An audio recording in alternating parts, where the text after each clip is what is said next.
Welcome to Brox and Max. Like and subscribe. I'm sure you're wondering, why on earth are we having a YouTube video about this really ugly GMC cabover? Well, I'll tell you why.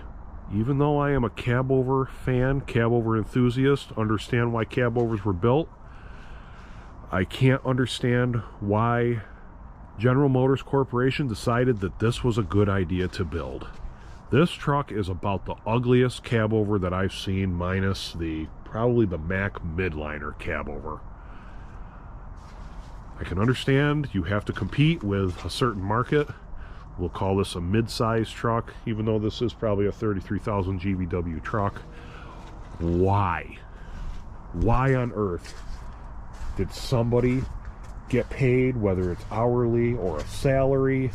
Why did somebody design this? What engineer approved this type of build? This is the ugliest throwaway truck, because clearly nobody's going to be restoring this 20 years from now and saying, back in the day I used to run these and oh, it brings back such good memories. This thing's junk. This is worthless. It's just completely ugly. The inside is nothing to be desired.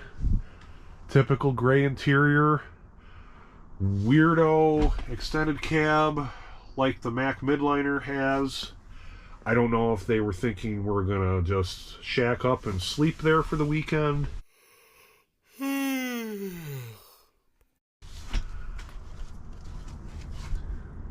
It's not anything special. Let's see, how do I look behind the wheel? Visibility, again, cabover. It's got 60,492 for miles.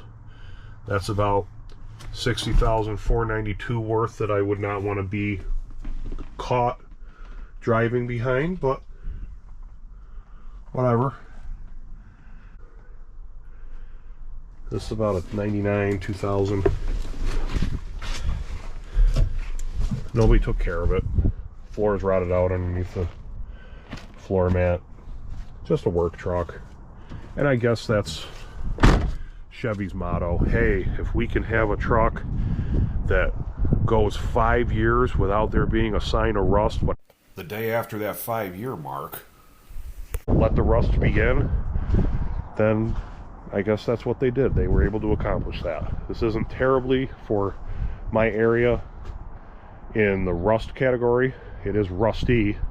The frame is not, it's not clean, and there's some definite, couldn't get to it to rinse off the salt. There's no paint anymore. I don't know if this was paint or powder coated at this point from when they were building stuff, because the later Macs, even our 06 Granite, the frame is powder coated, so I can't tell what General Motors was doing. Just not a good idea. I don't know if they still make these anymore. I hope they don't. Obviously there was a blind spot issue on the passenger side, like all the big drivers that think they know everything about the road, decides to sideswipe something or back into something on the blind side. Happens to the best of us. Then we got this weird, hey, the mechanism still works, look. Let's see. Oh yeah, look at this. Got a cat engine in it. Big power under that cab.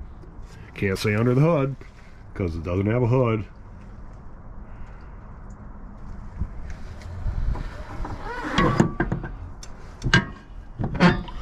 Maybe I'm being hypocritical about this truck.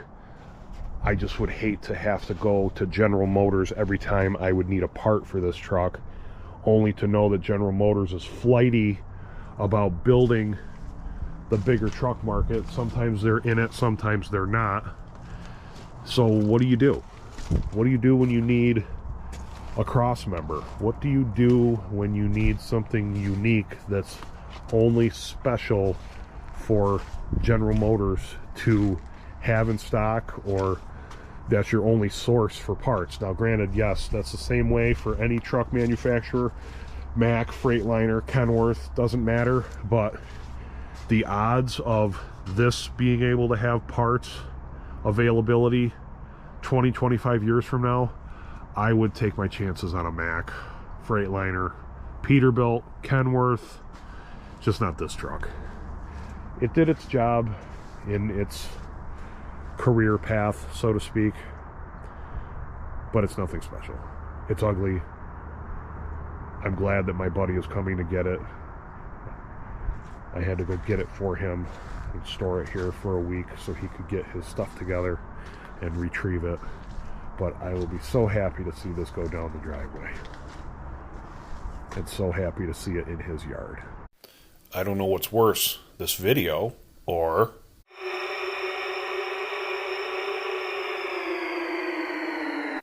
hope you enjoyed the video of a truck that's absolutely pointless, that people will not remember 20 years from now. But as always, thanks for watching. Like and subscribe.